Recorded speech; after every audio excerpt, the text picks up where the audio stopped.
لا الہ الا اللہ پڑھ لا الہ الا اللہ۔ پھر تیسری چیز جس سے کہ اللہ تعالیٰ کی طرف سے رحمت اترتی ہے، درود شریف کا پڑھنا۔ حدیث مبارکہ میں آتا ہے جو شخص ایک دفعہ درود شریف پڑھتا ہے اللہ تعالیٰ 10 رحمتیں اتارتے ہیں۔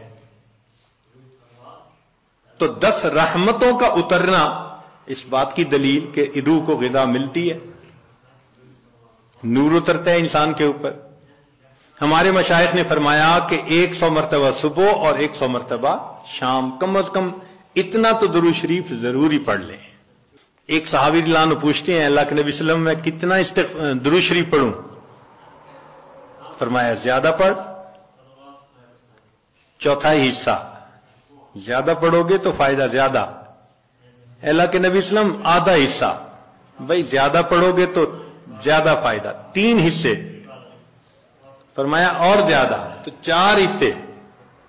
جب انہوں نے کہا کہ میں پورا وقت درود شریف پڑھنے میں لگا دوں گا، نبی صاحب نے فرمایا اذن یغفر لک ذنبک، تیرے گناہوں کو بخش دیا جائے گا اور تیرے غموں کو تیرے سر سے اتار دیا جائے گا۔ تو درود شریف کے پڑھنے سے اللہ تعالیٰ گناہوں کو معاف کرتے ہیں اور دھو دیتے ہیں۔ صدیق اکبر رضی اللہ عنہ فرمایا کرتے تھے کہ ٹھنڈا پانی آگ کو اتنا جلدی نہیں بجھاتا جتنا جلدی درود شریف کا پڑھنا انسان کے دلوں کی ظلمت کو مٹا دیتا ہے۔ سیدنا علی رضی اللہ عنہ فرمایا کرتے تھے کہ اگر اللہ تعالیٰ اور اس کے رسول صلی اللہ علیہ وسلم نے تسبیح، تکبیر، تحمید، تحلیل ان کے فضائل نہ بتائے ہوتے تو میں اپنا پورا وقت درود شریف کے پڑھنے میں گزار دیتا۔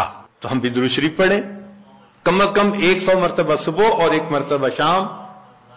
اس سے کیا ہوگا کہ دل کو غذا پہنچ جائے گی۔